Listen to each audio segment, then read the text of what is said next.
আসসালামু আলাইকুম ও রহমতুল্লাহি ও বারাকাতুহু। প্রিয় হবিগঞ্জ, চোনারঘাট মাধবপুরবাসী, আপামর জনতা, চা শ্রমিক, আদিবাসী, সনাতন ধর্মী, দেশ এবং প্রবাসীর সকলকে আমার পক্ষ থেকে মোবারকবাদ জানাচ্ছি। কৃতজ্ঞতা জ্ঞাপন করছি তাদের প্রতি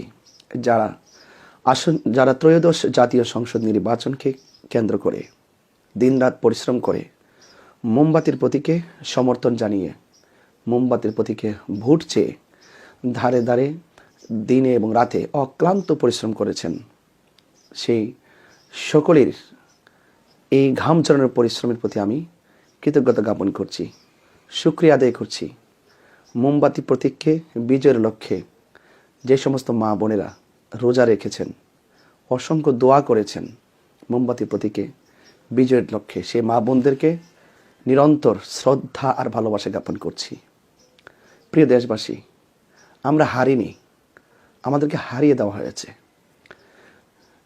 নির্বাচনকে ঘিরে লেভেল প্লেইং ফিল্ড নিশ্চিত না করতে পারাই যারা আধিপত্যবাদ আছে, যাদের পেশি শক্তি আছে, তারা সুযোগ সন্ধানী হয়ে তাদের ষড়যন্ত্র এবং তাদের যে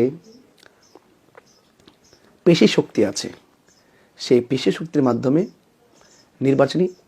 নির্বাচনী যে লেভেল প্লেইং ফিল্ড আছে সেটা ব্যাহত হয়েছে এবং সারা দেশব্যাপী চোনারঘাট এবং মাধবপুরে মোমবাতির প্রতীকে বিজয়ের যে স্বপ্ন এঁকেছিল সে স্বপ্নটি নস্যাৎ হয়েছে।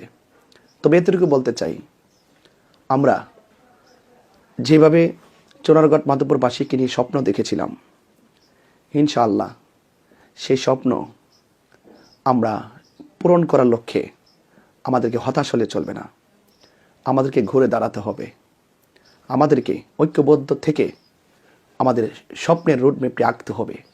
সেই জন্যে উপজেলা থেকে ওয়ার্ড পর্যন্ত, ওয়ার্ড থেকে গ্রাম পর্যন্ত আমাদের সকলকে সব কিছুর ঊর্ধ্বে এসে সকল ভেদাভেদ ভুলে গিয়ে আমাদেরকে একটি কাঙ্ক্ষিত রুটম্যাপ তৈরি করতে হবে।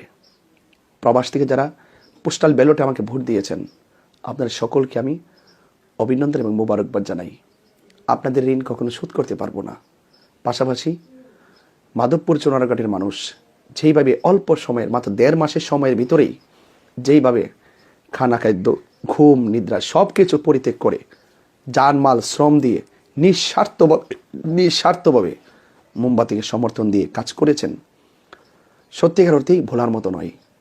এমনও আছে অনেক কেন্দ্রে এজেন্টদের প্রতি নির্মম অত্যাচার করা হয়েছে, অনেকে রক্তাক্ত করা হয়েছে।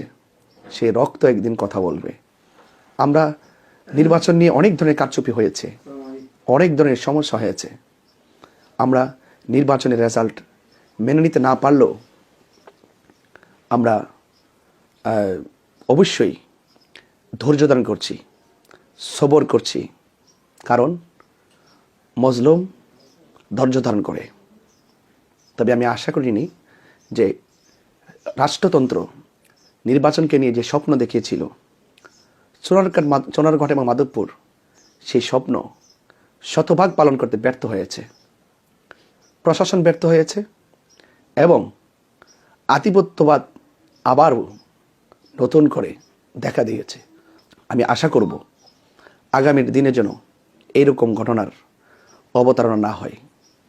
জনগণের স্বপ্নের সঙ্গে যারা, জনগণের কাঙ্ক্ষিত প্রত্যাশার বিরুদ্ধে যারা পেশি শক্তি ব্যবহার করে মানুষের কাঙ্ক্ষিত স্বপ্নের রোডম্যাপকে ব্যাহত করেছে, এই জনগণই একদিন চোনারঘাট মাধবপুরের চা শ্রমিক, আপামর জনতা, সনাতনী এবং আদিবাসী প্রবাসীদেরকে নিয়ে ইনশাল্লাহ অবশ্যই কাঙ্ক্ষিত স্বপ্ন পূরণ করবে।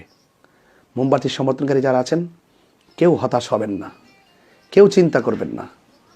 সকলকে আমি অনুরোধ করে বলছি, আপনারা কেউ ঘাবড়িয়ে যাবেন না, দুর্বল হবেন না। আপনি একা নয়, আপনি একা নন, আপনার সাথে হাজার নয় লক্ষ জনতা আছে। এই জন্যে বৃহত্তর সুন্নি জোট সমর্থিত বাংলাদেশ ইসলামী ফ্রন্ট মনোনীত মোমবাতি প্রতীকটি আজ বেশ জনপ্রিয়।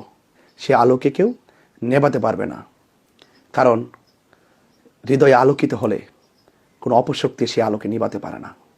কারণ আমাদের হৃদয় স্বচ্ছ, আমরা একটি ভোট চাল দেইনি, একটি ভোট কারচুপি করিনি, একটি ভোট আমরা দখল করে দেইনি। যা ভোট আপনারা দিয়েছেন সব ছিল অ্যাকুরেট। যে সমস্ত ভোটগুলোকে কারচুপি করা হয়েছে, জাল দখল করে ছাপিয়ে ফেলা হয়েছে, এই ভোটগুলির ভিতরে ম্যাক্সিমাম ভোট মোমবাতি প্রতীকের। সর্বসাকল্যে যে ষড়যন্ত্র করে আমাদের কাঙ্ক্ষিত বিজয়কে নস্যাৎ করে দেওয়া হয়েছে, আমি মনে করব তাদের সেই জুলুম অত্যাচার বেশি দিন স্থায়ী হবে না। জনগণ, চুনারুঘাট মাধবপুরের জনগণ বুলেট নয়, ব্যালটের মাধ্যমে একদিন হয়তো তার জবাব দিবে। আপামর সন্নি জনতা সহকারে সকল পীর মাশায়েখ থেকে শুরু করে উলামা তোলাবা, ইমাম খতিবগণ এবং সকল দল মত ধর্ম বর্ণ নির্বিশেষে সকলে সম্প্রীতির পক্ষে থাকুন, শান্তির পক্ষে থাকুন। আমরা সম্প্রীতির মাধ্যমেই এই চুনারুঘাট মাধবপুরবাসীর স্বপ্ন পূরণ করবো ইনশাআল্লাহ। আসসালামু আলাইকুম ওয়া রাহমাতুল্লাহি ওয়া বারাকাতুহু।